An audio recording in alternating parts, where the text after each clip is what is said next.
semuanya.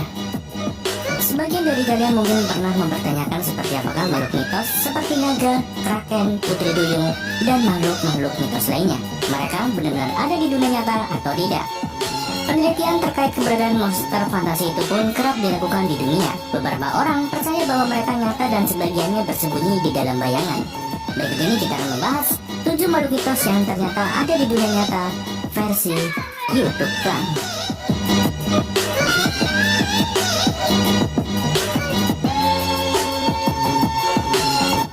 Yang ketujuh, rusa vampir. Kebanyakan kita tidak akan menetapkan rusa sebagai salah satu satwa yang menakutkan. Namun, rusa yang satu ini justru sangat berbeda. Rusa yang tidak mempunyai tanduk justru memiliki taring yang panjang yang menyembul keluar dari mulutnya, yang mirip seperti vampir. Taring ini bukan hanya cukup panjang, namun terlihat melewati garis rahangnya.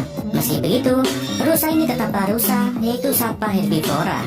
Sama sekali bukan pemakan daging seperti seorang vampir. Taring tersebut dipergunakan untuk menyerang pejantan lain atau mempertahankan diri dari predator lain. Meskipun taringnya terlihat cukup menakutkan, namun tubuh rusa bertaring ini pun tergolong kecil. Mereka tergolong satwa yang sangat pemalu. Namun sayangnya, beberapa spesies dari rusa ini terancam punah. Kebanyakan dari spesies rusa bertaring ini sangat tertutup, pemalu, dan seringkali bersembunyi. Kita tidak akan sering melihatnya di tempat yang terbuka. Cara ini mungkin adalah cara yang terbaik bagi mereka, karena sebagian besar spesies rusa bertaring ini sekarang terancam punah akibat perburuan dan hilangnya habitat mereka.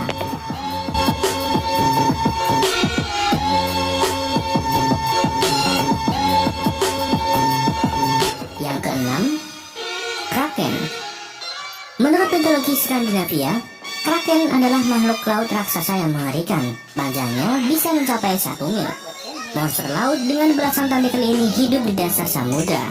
Kraken merupakan makhluk mistis yang populer dalam cerita Hercules. Kraken digambarkan sebagai makhluk laut yang mirip dengan gurita, dengan kepala yang lebih terlihat seperti monster yang mengerikan dan suka memangsa kapal-kapal yang berlayar di wilayah kekuasaannya. Kraken juga diceritakan sebagai monster laut yang memiliki umur yang sangat panjang, bahkan bisa mencapai ribuan tahun. Meski terdengar fiksi, kraken muncul dalam buku sejarah alam Norwegia pada tahun 1752. Pada 2011, para peneliti mengklaim menemukan bukti bahwa makhluk mistis ini benar-benar ada.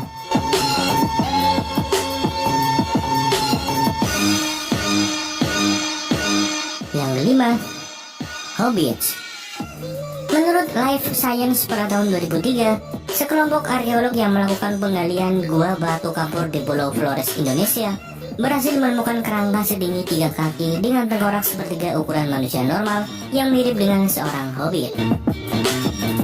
Para peneliti kemudian menemukan tulang 9 orang yang sama, di mana yang termuda sudah berusia sekitar 12.000 tahun. Kerangka tubuh hobbit ini pun secara resmi dikenal sebagai Homo floresiensis, yaitu sesosok manusia bungkuk yang memiliki berat antara 30 sampai dengan 35 kg dengan tinggi sekitar hanya 1 meter. Walau penemuan ini sempat mengejutkan dunia sains di dunia, para orang yang percaya kalau hobbits hanyalah manusia yang menderita kondisi pertumbuhan yang lambat. Yang keempat, Chupacabra. Menurut Life Science juga, Chupacabra adalah mitos baru yang berasal dari Puerto Rico. Chupacabra adalah makhluk vampir yang pertama kali terlihat di dekat pergantian abad ini. Chupacabra memiliki arti yaitu adalah penghisap kambing, tapi dia juga diketahui menghisap darah anjing, kucing, ayam, kelinci, dan hewan peliharaan lainnya. Ia mampu melompat dengan jarak yang cukup jauh dan memiliki mata yang merah. Penampakan terbaru tentang Chupacabra menggambarkan mereka memiliki taring dengan kulit yang tebal, tidak berbulu seperti gajah, dan tidak seperti makhluk kripto lainnya. Mayat Chupacabra pun sudah pernah ditemukan di dunia. Banyak orang yang telah membunuh atau menemukan mayat binatang yang diyakini sebagai Chupacabra. Chupacabra nyatanya hanya seekor anjing hutan yang tidak berbulu.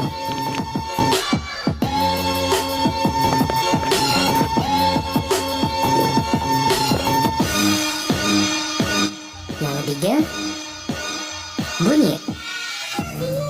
Bunyi Bunyip adalah makhluk mitos yang menghantui rawa dan sungai di Australia. Bunyip merupakan legenda yang memiliki arti setan atau roh, dan makhluk itu dikatakan terlihat seperti persilangan antara buaya dan seekor kuda. Menurut legenda, Bunyip suka mengutip dan membunuh manusia. Tapi legenda itu sebenarnya memiliki asal-usul yang lebih rasional. Pada tahun 1839, sisa-sisa kerangka hewan yang disebut dengan Diprotodon ditemukan di Australia, yang membuktikan bahwa marsupial besar seukuran badak yang mirip dengan wombat pernah berkeliaran di pedalaman. Diprotodon adalah pemakan tumbuhan, tetapi dia sama menakutkannya dengan badak atau kuda nil ketika sedang mengamuk. Diprotodon sudah lama punah di daratan Australia. Kira-kira kepunahannya antara 20.000 hingga 40.000 tahun yang lalu setelah kedatangan orang-orang warga pribumi asli.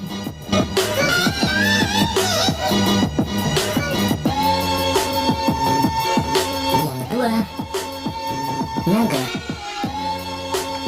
Naga merupakan salah satu makhluk mitos atau mistis populer yang sering ditampilkan dalam cerita rakyat, film fantasi, ataupun novel fiksi.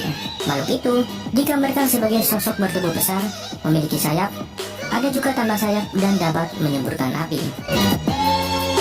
Biasanya dalam cerita fiksi, naga diklasifikasikan menjadi dua tipe, naga baik dan naga jahat. Naga jahat menyerang manusia dan menyebabkan kerusakan, sementara yang baik menjadi pelindung dan menjadi sahabat manusia. Walaupun belum ada bukti nyata yang menyebutkan bahwa makhluk itu nyata, ada yang mengatakan bahwa komodo merupakan keturunan dari naga dalam ukuran yang lebih kecil. Tentunya juga tanpa nafas yang bisa menyemburkan api dan kemampuan terbang.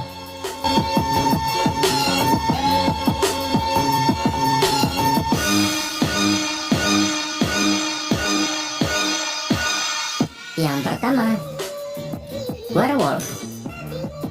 Cerita tentang manusia serigala ternyata memiliki sejarah yang sangat tua. Bahkan tidak diketahui sejak kapan makhluk mitos ini bisa muncul dalam cerita-cerita rakyat di dunia barat. Namun menurut histori, beberapa sejarawan percaya bahwa cerita tentang manusia serigala muncul dalam sekitar abad ke-7 sebelum Masehi. Faktanya, di Eropa pada abad ke-15, ternyata masih banyak orang-orang yang percaya dengan manusia serigala. Sejumlah tahayul semacam vampir, manusia serigala, atau makhluk-makhluk mitos lainnya bertebaran di mana-mana. Parahnya lagi, terdapat beberapa pembunuh berantai yang mengaku bahwa mereka adalah manusia serigala. Pada tahun 1521, di Perancis terdapat pembunuhan sadis terhadap anak-anak, dan pelaku pembunuhan mengaku bahwa dirinya adalah manusia serigala. Dengan kuatnya kepercayaan orang Eropa kuno terhadap tahayul, mereka lantas menjatuhi hukuman bagi pelaku, yaitu dibakar hidup-hidup. Cara ini diyakini sebagai cara terbaik untuk membunuh manusia serigala. Cukup sekian dulu video kali ini. Jika dari kalian ada yang suka dengan video seperti ini, jangan lupa untuk tekan like, komentar, dan share ke sosial media kalian. Dan jangan lupa untuk klik subscribe dan aktifkan notifikasinya. Cukup sekian, matur suwun.